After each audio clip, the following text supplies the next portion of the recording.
الحمد لله نحمده ونستعينه ونستغفره ونؤمن به ونتوكل عليه ونعوذ بالله من شرور أنفسنا ومن سيئات أعمالنا من يهده الله فلا مضل له ومن يضلله فلا هادي له ونشهد أن لا إله إلا الله وحده لا شريك له ونشهد أن سيدنا وسندنا ومولانا محمدا عبده ورسوله صلى الله تعالى عليه وعلى آله وصحبه أجمعين وسلم تسليما كثيرا كثيرا أما بعد فأعوذ بالله من الشيطان الرجيم بسم الله الرحمن الرحيم والفجر وليال عشر والشفع والوتر والليل إذا يسر بزرگان محترم اور برادران عزیز، آج ماہ ذوالقعدہ کی 27 تاریخ ہے۔ اتوار کو 29 تاریخ ہوگی، اگر چاند نظر آ گیا اتوار کو تو پیر کو ماہ ذوالحجہ کی 4 تاریخ، ورنہ منگل کو۔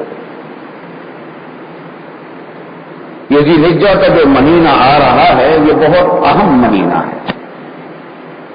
خاص طور سے اس کے 13 دن ابتدائی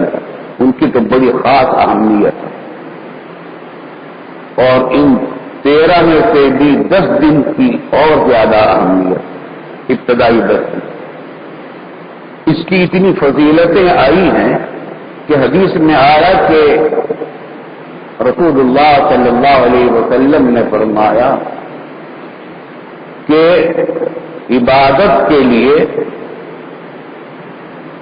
عشرہ ذوالحجہ سے بہتر کوئی زمانہ نہیں ہے۔ ذوالحجہ کا جو عشرہ کہتے ہیں 10 دن، تو 10 دن رات ذوالحجہ کے جو ہیں ان سے بہتر کوئی زمانہ نہیں ہے عبادت کے لیے۔ آپ اس سے اندازہ کیجئے کہ اس کی اہمیت اور فضیلت کتنی عظیم الشان ہے۔ کیا مطلب ہے اس کا کہ رمضان کا عشرہ بھی اس سے زیادہ فضیلت والا نہیں ہے، اس سے زیادہ ثواب والا نہیں ہے۔ اس کو بہت کم لوگ، یہ بات بہت کم لوگوں کو معلوم ہوتی ہے۔ الحمدللہ رمضان کا تو اہتمام کرتے ہیں لوگ جن کو اللہ نے فکر دی ہے آخرت کی، اپنی قوت کے مطابق کوشش کرتے ہیں رمضان میں عبادت کی، صدقہ خیرات کی، نیک کاموں کی۔ لیکن یہ بہت سے لوگوں کو نہیں معلوم کہ ذوالحجہ کی یہ 10 دن اور 10 راتیں ان کی کیا اہمیت ہے۔ فرمایا رسول اللہ صلی اللہ علیہ وسلم نے کہ اس عشرہ ذوالحجہ میں پہلی تاریخ سے لے کر 8ویں تاریخ تک ہر دن کا 1 دن کا روزہ 1 سال کے روزوں کی برابر ہے۔ نفلی روزہ اگر کوئی رکھ لے تو 1 دن کا روزہ 1 سال بھر کے روزوں کی برابر ہے۔ 8 روزے رکھ لیے تو 8 سال کے روزوں کی برابر ہے۔ اور 9 ذوالحجہ جو یوم عرفہ ہے اس کے بارے میں تو فرمایا کہ اس دن کا روزہ رکھنا اس لیے 1 سال کے گناہوں کا کفارہ اور اگلے 1 سال کے گناہوں کا کفارہ کر دیتا۔ یہ تو دین کا معاملہ۔ اور راتوں کے بارے میں فرمایا کہ اس عشر ذی الحجہ کی راتیں لیلۃ القدر کی برابر ہیں۔ لیلۃ القدر رمضان میں تو ایک ہی ہوتی ہے، اس میں فرمایا کہ ہر رات لیلۃ القدر کی برابر ہے۔ اللہ رب العالمین نے اس امت کو بخشش کے لیے اس امت پر رحم کیا ہے، بخشش کو آسان بنایا ہے اور چھوٹے چھوٹے کاموں پر نوازنے کے خاص انعامات فرمائے ہیں، بہانے بہانے سے بخششوں کے راستے نکالے ہیں۔ اور اصل بات یوں ہے کہ رسول اللہ صلی اللہ علیہ وسلم سے اللہ رب العالمین نے قرآن میں یہ وعدہ کیا ہے کہ وَلَسَوْفَ يُعْطِيكَ رَبُّكَ فَتَرْضَىٰ، آپ کا رب آپ کو اتنا دے گا، اتنا دے گا، اتنا دے گا کہ آپ راضی ہو جائیں گے، خوش ہو جائیں گے۔ اور ہمارے رسول اکرم صلی اللہ علیہ وسلم جو رحمت ہے سراپا، رحمت للعالمین ہے، وہ اس وقت تک راضی نہیں ہوں گے جب تک ان کی امت کا کوئی ایک فرد بھی جہنم میں ہوگا۔ جب تک سب کی بخشش نہیں کرا لیں گے اس وقت تک راضی نہیں ہوں گے۔ اس واسطے اللہ تعالیٰ کو چونکہ وعدہ کو پورا کرنا ہے، رسول اللہ صلی اللہ علیہ وسلم کو راضی کرنا ہے، تو ان کی امت کی بخشش کے راستے اتنے نکالے ہیں، اتنے بہانے رکھے ہیں کہ تھوڑا سا کام کر لو، ایک روزہ رکھ لو، ایک سال کے روزے کی برابر، ایک رات کو جاگ لو، ایک لیلۃ القدر کی برابر، 8-9 راتیں میں جاگ لو تو 9 لیلۃ القدر کی برابر۔ رمضان عامات ذالک فضل اللہ یؤتیہ لمن یشاء، اللہ تعالیٰ جس کو چاہتا ہے اپنے فضل سے نواز دیتا ہے۔ تو اللہ رب العالمین نے رسول اکرم صلی اللہ علیہ وسلم کے صدقے طفیل میں ہمارے لیے اتنی آسانیاں کر رکھی ہیں کہ بخشش کے راستے بے شمار کھولے ہیں اور انتہائی آسان راستے رکھے ہیں، پھر بھی کوئی بخشش نہ کروائے تو محروم ہی ہے، وہ بد نصیب ہے وہ جو پھر بھی بخشش نہ کروائے۔ رمضان میں آپ پڑھ چکے ہیں، سن چکے ہیں کہ کھجور سے یا پانی کے ایک گھونٹ سے کسی کا روزہ افطار کروا دے تو پورے ایک روزے کا ثواب ملتا ہے اور ان کے سارے گناہ معاف ہو جاتے ہیں، پچھلے گناہ سارے صغیرہ گناہ معاف ہو جاتے ہیں۔ تو یہ سب بہانے ہیں رب کریم کی طرف سے رسول اکرم صلی اللہ علیہ وسلم کے صدقے طفیل میں ان کے امتیوں کو نوازنے اور بخشش کرنے کے، اس واسطے اس کا اہتمام کرنا چاہیے۔ جتنے توفیق ہو جائے، رمضان یہ 10 پہلی تاریخ سے ذی الحجہ کی اللہ تعالیٰ روزوں کی توفیق دے تو روزے رکھ لیں، راتوں کو جاگنے کی توفیق دے تو راتوں کو جاگ لیں، پوری رات نہیں جاگ سکتے تو جتنا جاگ کر عبادت کر سکتے ہیں کر لیں، اور زیادہ نہیں کر سکتے تو اتنا تو کر لیں کہ رات کی نماز، عشاء کی نماز بھی فجر جماعت سے پڑھ لیں، فجر کی نماز بھی جماعت سے پڑھ لیں، تو پھر بھی اللہ تعالیٰ محروم نہیں کرتا اس رات کی نعمتوں۔ اور روزہ رکھنا 1 سال کی برابر ہے۔ البتہ اس سلسلے میں میرا مشورہ یہ ہوا کرتا ہے کہ اگر کسی کے ذمے رمضان کے روزے قضا باقی ہیں، عورتوں کے یا مرد کے کسی کے بھی ذمے روزے کچھ قضا باقی ہیں، وہ تو کیونکہ فرض ہیں، ان کا تو سوال ہونا ہے آخرت میں، ایک روزے کا سوال ہوگا، یہ فریضہ تم نے کتنے ادا کیے تھے، کتنے روزے تمہارے ذمے باقی تھے، پوچھ ہونے والی ہے۔ اس واسطے ان دنوں میں وہ نفلی روزوں کی بجائے قضا روزے رکھتے ہیں۔ رمضان کے جو قضا روزے مردوں یا عورتوں کے ذمے ہیں وہ روزے رکھ لیں تو اس کا فائدہ ایک تو یہ ہوگا کہ وہ فریضہ ادا ہو جائے گا، دوسرا فائدہ یہ ہوگا کہ ان دنوں کی برکت مل جائے گی، ان دنوں میں روزہ رکھنے کی برکت بھی مل جائے گی۔ تو ایک تو بھائی اس بات کا اہتمام کر لیا جائے کہ روزوں کا اہتمام کیا جائے، راتوں میں جاگنے کا اہتمام جتنا ہو سکتا ہو وہ کر لیا جائے۔ اس مہینے کا نام ذی الحجہ ہے. حجہ اور حجہ اور حج اور حج یہ سب الفاظ ہیں حج کو کہتے ہیں. عربی زبان میں حج کے لیے چاروں الفاظ آتے ہیں: حجہ، الحجہ اور الحج اور الحج. یہ سب حج کے معنی میں ہے. تو ذی الحجہ کے ذی کے معنی والا، تو ذی الحجہ کے معنی ہے حج والا، یعنی حج والا مہینہ. تو یہ مہینہ کیونکہ حج والا ہے، اس میں عظیم الشان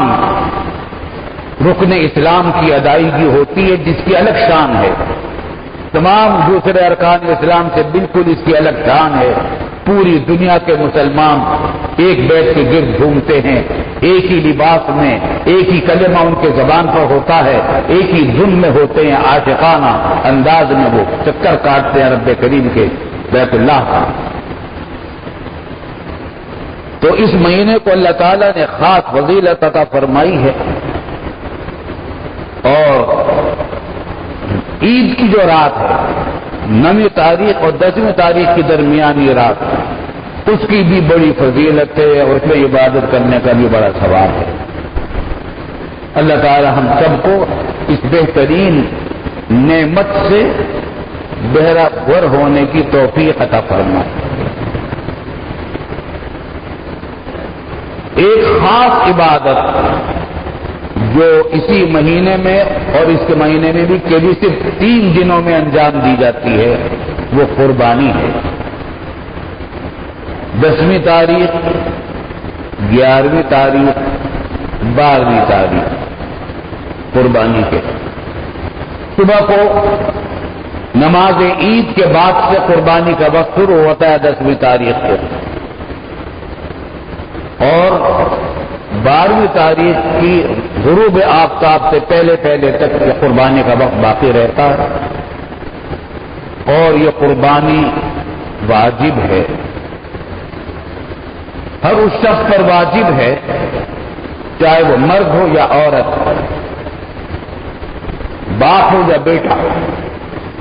ماں ہو یا بیٹی، جو بالغ ہو، مسافر نہ ہو، عاقل ہو، مجنون اور پاگل نہ ہو، اور اتنا مال اس کی ملکیت میں بنیادی ضرورتوں سے زائد موجود ہو کہ اس کی قیمت 52.5 تولہ چاندی کی برابر بنتی ہے. 52.5 تولہ چاندی کی قیمت کی برابر اگر کسی کی ملکیت میں سونا ہے یا چاندی ہے یا مال تجارت ہے یا بینک بیلنس ہے یا نقد روپیہ ہے یا گھر کا کوئی سامان جو استعمال سے کی ضرورت سے زائد ہے، بنیادی ضرورت سے، فرنیچر ہے جو ضرورت سے زائد پڑا ہوا ہے، برتن ہے جو ضرورت سے زائد ہیں، اگر ان سب کا مجموعہ مل کر بھی 52.5 تولہ چاندی کی قیمت کی برابر ہو جائے تو قربانی واجب ہو جائے. یہاں ایک غلط فہمی کو ذرا دور کرنا بہت ضروری ہے. بہت سے لوگ یوں سمجھتے ہیں کہ جس پر زکوٰۃ فرض نہیں اس پر قربانی بھی واجب نہیں. یہ بڑی غلط فہمی ہے. زکوٰۃ کے فرض ہونے کے لیے تو شرطیں بہت ساری ہیں. ایک بڑی شرط اس میں یہ ہے کہ آج اس مال پر پورا 1 سال گزرا ہو، لیکن قربانی کے واجب ہونے کے لیے سال بھر گزرنا بھی ضروری نہیں. اگر قربانی کے دنوں میں اتنا مال آ گیا 52.5 تولہ چاندی کے برابر جو بنیادی ضرورتوں سے زائد ہے تو قربانی واجب ہے. 1 رات پہلے آ جائے تو قربانی واجب ہے. تو زکوٰۃ تو فرض نہیں ہوگی ایسے شخص پر، مگر قربانی واجب ہو جائے گی. زکوٰۃ فرض ہوگی اس صورت میں جب کہ سال اس کے مال پر گزر جائے. ایک بات. دوسری بات یہ کہ زکوٰۃ جو فرض ہوتی ہے صرف مال نامی پر ہوتی ہے، یعنی سونے پر، چاندی پر، مال تجارت پر، نقد روپے پر، بینک بیلنس پر. گھر میں جو سامان استعمال کا ہے چاہے وہ ضرورت سے زائد پڑا ہو کتنا بھی قیمت کا ہو اس پر زکوٰۃ فرض نہیں ہوتی، لیکن قربانی میں یہ چیزیں بھی شمار ہو جاتی ہیں اگرچہ وہ مالی نہیں ہے، نامی نہیں ہے، ٹوٹا پھوٹا فرنیچر پڑا ہے، برتن پڑے ہیں یا ظاہر ٹوٹے پھوٹے نہیں سالم ہیں لیکن ان کی قیمت سارا مجموعہ مل کر سارے باون تولہ چاندی کے برابر بن جاتا ہے تو قربانی واجب ہو جاتی ہے، زکوٰۃ فرض نہیں ہوتی۔ اس واسطے اس کا اہتمام سے کر لینا چاہیے، اپنے حالات کا، اپنے مالی حالات کا جائزہ ابھی سے لیں تاکہ یہ واجب ذمہ نہ رہ جائے۔ دوسری بات یہ ہے قربانی کے سلسلے میں کہ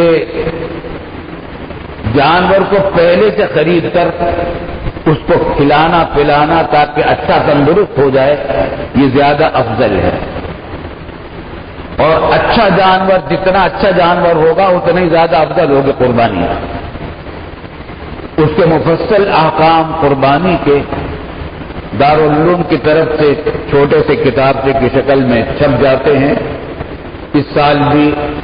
استقبالیہ سے مل سکیں گے انشاءاللہ،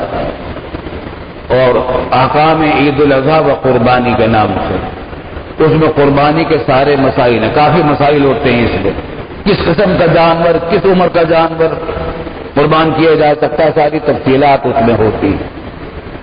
گائے، بھینس اور بیل اور بھینسے میں اور اونٹ میں تو 7 حصے ہو سکتے ہیں، 7 آدمی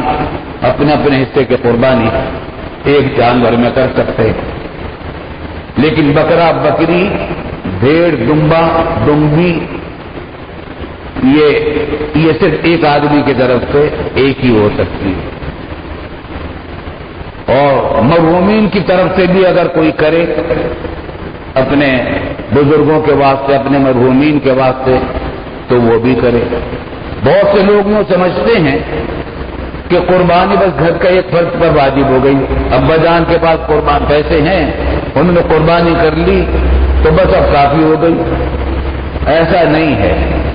بلکہ ہر ایک کا الگ الگ، ہر بالغ کو یہ دیکھا جائے گا کہ اس کی ملکیت میں کتنا مال ہے، اگر بیٹے یا بیٹیاں یا بیوی یا کی ملکیت میں اتنا مال ہے تو ان پر ہر ایک پر الگ الگ قربانی واجب ہوگی، جس کی ملکیت میں اتنا مال ہے، جو بالغ ہو، عاقل ہو، پاگل نہ ہو، مسافر نہ ہو، مسافر پر بھی قربانی واجب نہیں ہوتی چاہے کتنے ہی مالدار ہو، اگر آدمی کوئی سفر کی حالت میں ہے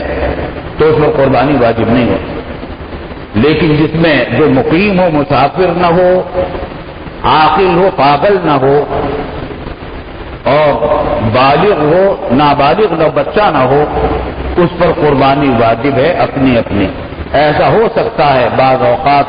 کہ بیٹے پر تو قربانی واجب ہے، باپ پر نہیں، باپ کی ملکیت میں اتنا پیسے نہیں،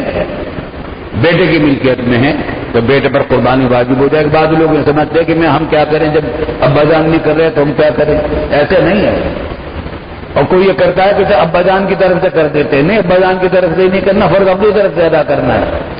تو نماز جس طرح اپنی نماز کو ادا کرنی ہے، فریضہ ادا کرنا ہے، اپنا فریضہ ادا کریں۔ بیوی پر کے پاس اگر مال ہے، شوہر کے پاس مال نہیں ہے تو بیوی پر قربانی واجب ہے، شوہر پر واجب نہیں ہے، اور مفصل احکام اس کے کتابچے میں مل جائیں گے۔ اور یہ قربانی ایک ایسی عبادت ہے کہ حضرت آدم علیہ السلام کے زمانے سے چلی آ رہی ہے، تمام شریعتوں میں، تمام انبیاء کرام کی شریعتوں میں قربانی واجب رہی ہے، اس کے تفصیلات احکام مختلف رہے ہوں لیکن قربانی ہر شریعت میں رہی ہے، بلکہ اب بھی جتنے اور مذاہب ہیں